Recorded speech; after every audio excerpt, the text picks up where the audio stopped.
Mic number 5 سے سوال کریں. Assalamu alaikum, sir. I am a Hindu. My name is Supriya Patil. My question is that I believe that there is only one God.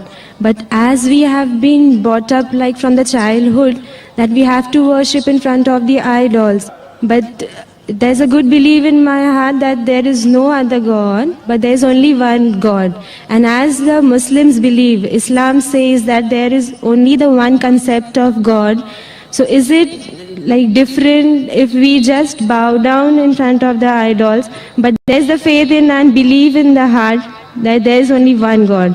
And where in the Vedas is it written that we have to follow the Quran, the Holy Quran? Because if we follow the Vedas, then we can't follow on the path of Islam. So where is it in the Vedas that we have to follow the Holy Quran, like to be in the similarities? بہن نے 2 سوال کیا ہے. پہلا سوال کہ وہ مانتی ہے کہ خدا ایک ہے لیکن وہ دل میں مانتی ایک لیکن کرتی ہے سجدہ مورتی کو. تو کیا یہ جائز ہے؟ میں کہوں گا میرے والد سے، میں آپ کو والد مانتا ہوں، ٹھیک ہے، لیکن دوسرے آدمی کو بولتا ہے تو میرا پتا ہے، دوسری عورت کو کہتا ہوں کہ تو میری والدہ ہے، تو میری ماتا ہے، اور میری ماتا کو میں پوچھتا بھی نہیں ہوں، اس کے منہ دیکھتا بھی نہیں ہوں، تو کیا میری ماتا مجھ سے خوش رہیں گی؟ اگر آپ مانتے ایک خدا تو صحیح خدا کی عبادت کرو، صحیح خدا کو سجدہ کرو. غلط خدا کی عبادت کرنا شرک ہے. قرآن میں لکھا ہے سورہ نساء سورہ نمبر 4 آیت نمبر 48 اور سورہ نساء سورہ نمبر 4 آیت نمبر 116 میں لکھا ہے کہ اللہ تعالیٰ چاہے تو کوئی بھی گناہ معاف کر سکتا ہے لیکن شرک کبھی بھی نہیں معاف کرے گا. یہ وید میں بھی لکھا ہے.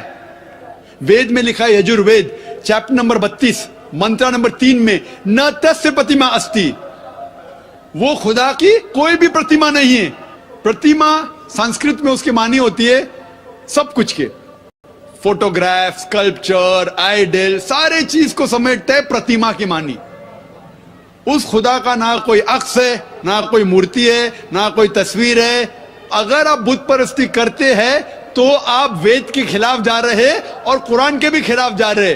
آپ سوچیں میں دل میں مانتی ہوں خدا ہے کہ لیکن غلط خدا کی عبادت کر رہی ہے.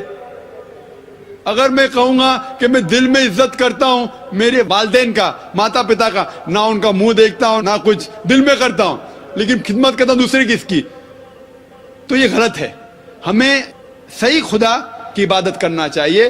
دوسرا کوئی بھی گناہ کرے شاید اگر خدا چاہے تو آپ کو معاف کر سکتا ہے، لیکن شرک سب سے بڑا گناہ ہے جو وید میں بھی لکھا ہے، بائبل میں بھی اور قرآن میں.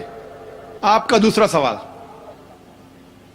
وید میں قرآن کا ذکر ہے اور اگر ہے تو ہم دونوں کی بات کیسے مان سکتے کیونکہ اختلاف بھی ہے. بہت اچھا سوال. میں مانتا ہوں کہ وید اور قرآن میں یکسانیت بھی ہے، اختلاف بھی ہے. اگر آپ کے پاس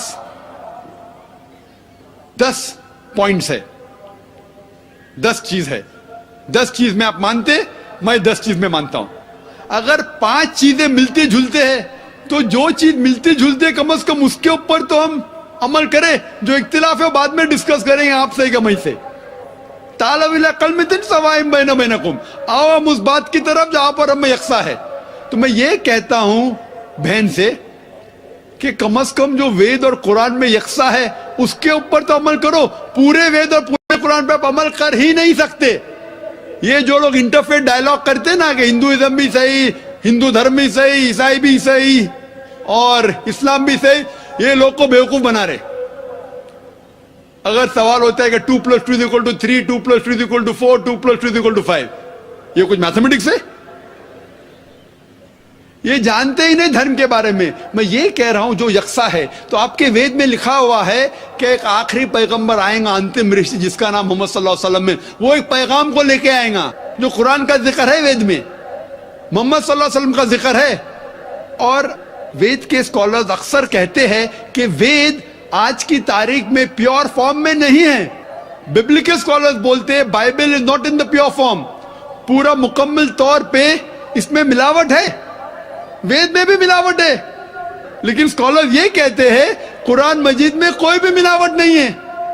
اگر میں آپ کو ایک گلاس دوں گا پانی کا اور اس کے اندر ایک قطرہ ڈالوں گا گٹر کے پانی سے اور ملا لوں گا, آپ کو نہیں پتا تو شاید پی لیں گے. آپ کے سامنے جب ڈالوں گا تو کیا آپ گلاس کا پانی پئیں گے؟ پئیں گے؟ نہیں پئیں گے. آپ جانتے ہیں کہ اس میں ایک قطرہ ملاوٹ ہے, گٹر کا پانی ہے. نہیں دیکھیں گے, مل جائے گا, رنگ سے پتہ نہیں چلے گا, شاید پی لیں گے. جب پتہ لگ گیا تو کون پئے گا؟ اسی طریقے سے یہ واحد کتاب ہے جو کبھی بدلی نہیں جا سکتی, کیونکہ خدا نے خود کہا اس کتاب کے اندر سورہ ہجر میں سورہ نمبر 15 آیت نمبر 9 میں کہ ہم نے یہ کتاب نازل کی قرآن شریف اور ہم اس کی حفاظت کریں گے, اور اس کی حفاظت خدا کریں گے, ہم چاہے تو بھی بدل نہیں سکتے.